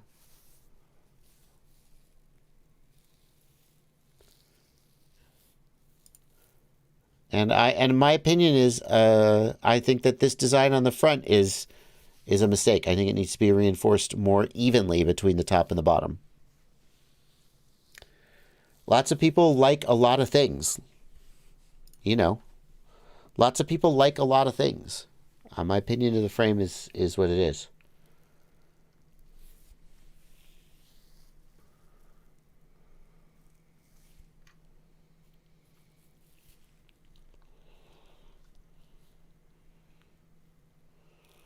It's got a lot going on for it, though.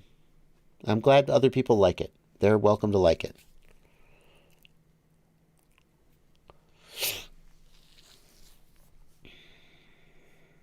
$70 is a good price too. Yeah.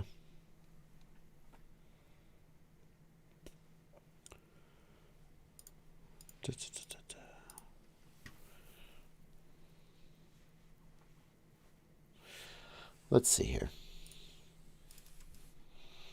It's not that I don't care what other people say. If other people say, oh, well, you know, we have this issue or we don't, that's data. That's data.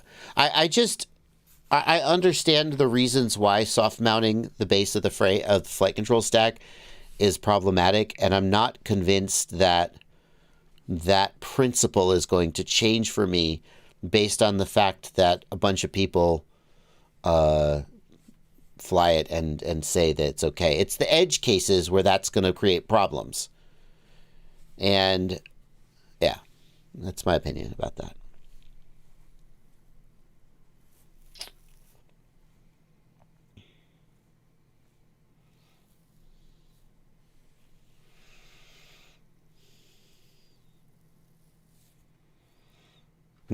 Yeah, maybe I'm wrong. I also am wrong sometimes. Could analog come back as a king in the future because of price and availability? I think that's a long shot. Once you've tasted that sweet, sweet digital goodness, analog really looks much worse than it did. It's hard to go back. Are there limitations? Why Blunty, why did you cue this up? What made you? You're such a cynical person sometimes. Why did you always read them before you put them up? So I figured you could decide if you want to answer it or not. Shut up. I see because you knew I would click on it without reading it and put it up, and then it would be done. No, because every time we do this, you have them all in a row up there at the top, and then you pick the ones you want and you look through them. So, yeah, it's a different day today. It's okay. There are no. That's happy Christmas, everybody. There's no, obviously not. It's silly. Now I'm going to read them more carefully.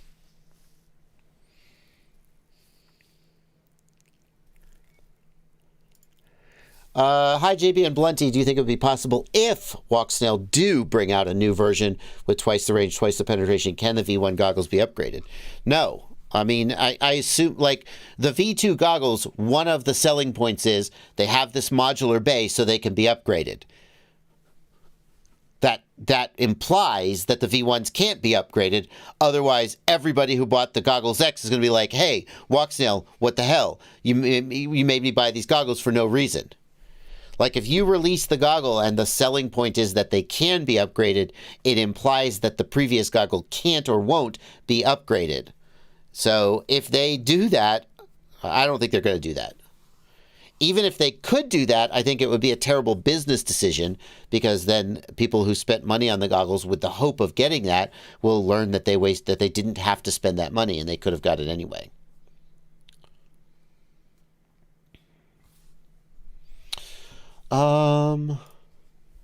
FPV Productions says the DJI O3 Air unit has better image quality, but does it have better range around obstacles and in general than analog? In short, yes. Much more usable range. Just the only way that analog beats the O3 is in latency. Lower, smoother latency. Many people claim the Goggles X can overheat. Have you had that problem? Asks Git. I have not, but it's winter here, so that may be affecting the result.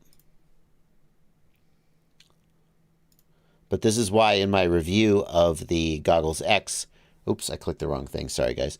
It's why in my review of the Goggles X, I said we need to really wait until there's a few thousand in customers' hands before we form an opinion. What's the matter? Asks, hey, Joshua, I just finished building my first quad, and when I raised the throttle... Oh, that's an old question. Sorry. We don't need that again. I clicked on it by accident, and I thought, oh, well, I guess this will be my next question.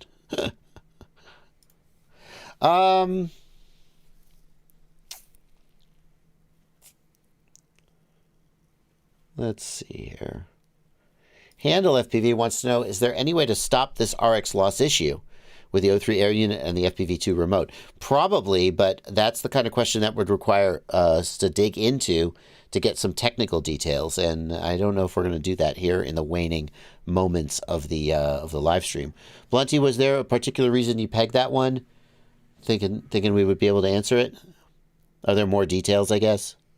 No, I honestly queued it so you could tell them to email so that the people Yeah. in chat who were trying to figure out how to get their problems fixed that needed emails could also know to email. Yeah, technical questions that require sort of a lot of back and forth, like when does it happen? How does it happen? Show me your Betaflight configurator. Those are better handled in email. So if you want to just email jb@joshuabardwell.com, that's the best way to handle that, rather than trying to solve it on a live stream.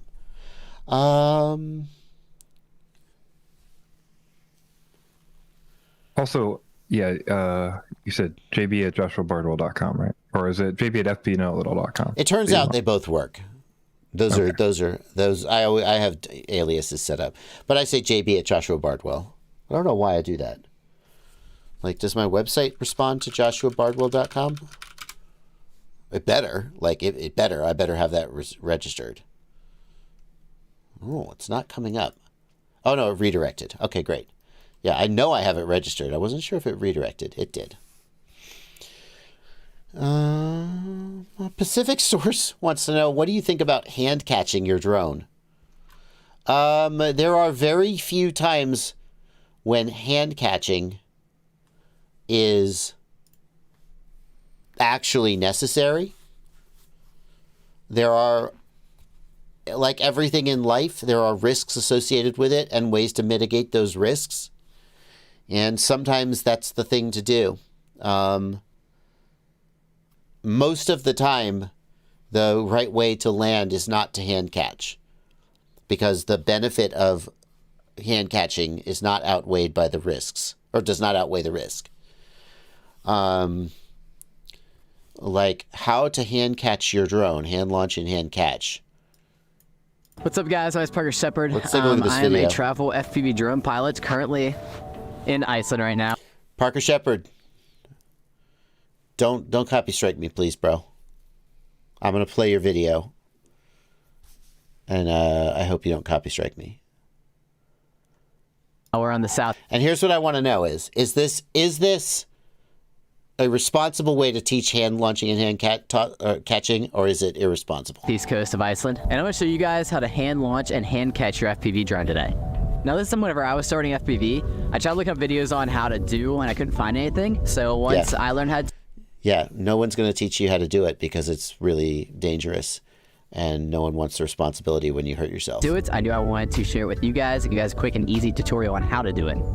Now, the first thing you want to do is, if you don't already have it set up, you want to set up angle mode on your drone. If you guys don't know how to do that, I have a great video on that. I'll link it right here.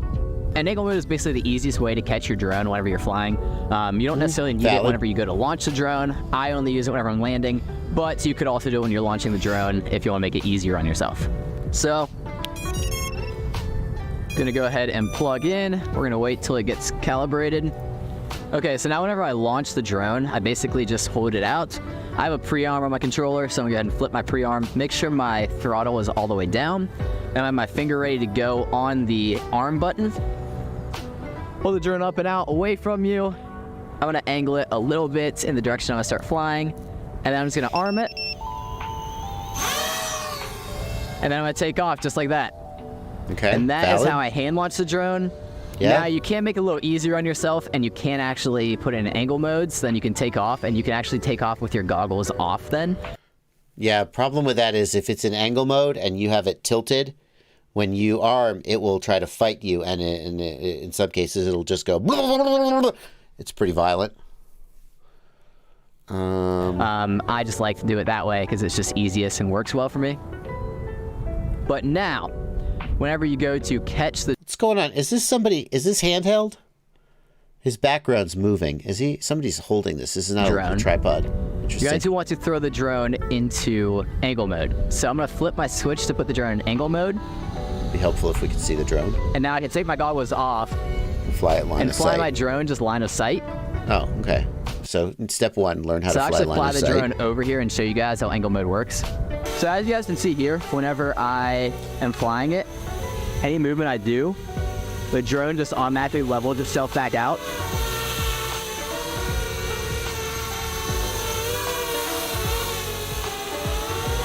Basically, whenever the drone is in angle mode, any movement you do with the drone to watch it and fly it that way. Throttle and arm button, and then once it gets close to you, you're just gonna have it over you real slow, bring it in, and then you'll disarm it and catch it. Someone do that real quick.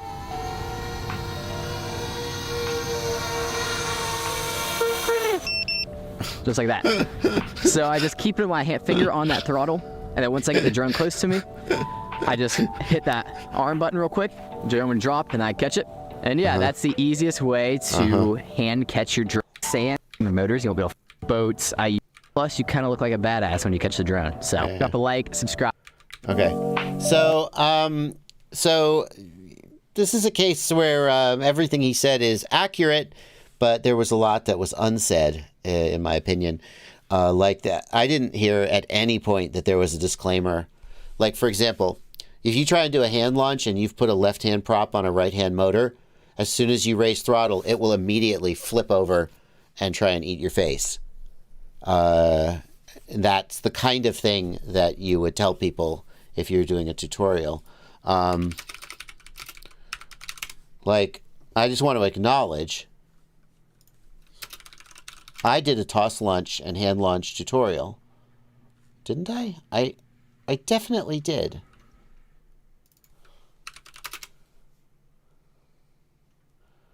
What the hell? What is going on in this world? I definitely did a tutorial about this.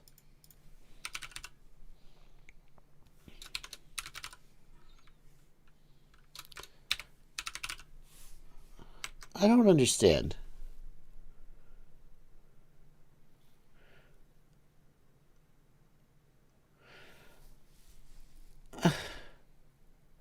I made these videos and I posted these videos. I'm in frickin' Mandela effect here. Because I made videos and I know I made them. And like I remembered posting this add remote ID video. And then like they didn't get what the fuck? Okay. Okay, well, that's weird. We're almost to the end of the stream. I would say that that video would be better if it had more discussion of safety. To do a video like that and not have any discussion of safety is, in my opinion, irresponsible. Just saying, here's how to hand launch. Step 1, hold the drone. Step 2, arm. Step 3, fly away. Yeah, duh. But that you haven't done anything to mitigate the danger. You've just shown. That's like saying how to do a backflip. Step 1, jump in the air. Step 2, flip over backwards. Step 3, land on your feet. Okay, I'll get right on that. I think there's a lot of information left out there, and I think no attempt was made to mitigate the safety risks. And any tutorial about hand launching has to start with saying, why don't we just hand launch all the time? And the answer is because the drone can injure you. And then you say, here's how we're gonna hand launch safely to mitigate the risks and try and understand why and how to do it right. So that's how I would approach that. I got to figure out where the hell. Why is it that I remember posting videos and they're not posted to my channel? I made a goddamn video about hand launching. What the hell? Like, what's happened? I'll look into that. But we're going to end the stream and let Ciotti start streaming. Aaron Ciotti, have a great stream, my friend. 2 more super chats we got to do. Fuck. Thank you, Blunty. Squirrely, thank you for a $5 super chat. I got the Firefly 2S Nano Baby 2.0 DJI with ExpressLRS. Bound it to the DJI controller true. Switched to fast S-Bus. Changed Betaflight to S-Bus. No response. Help. Did you change? You need to check that there are 6 wires coming out of your air unit, because sometimes the manufacturer doesn't put the wires in. And then you need to check which UART they go to. You may need to change the UART, Squirrely. It may not be the same UART as the ExpressLRS one. Those are the 2 things you need to check. And also we've got Matt Norton. My switch in Betaflight won't show a 3rd position, but it's a 3 position. Why is it not showing up? And my drone won't go into acro.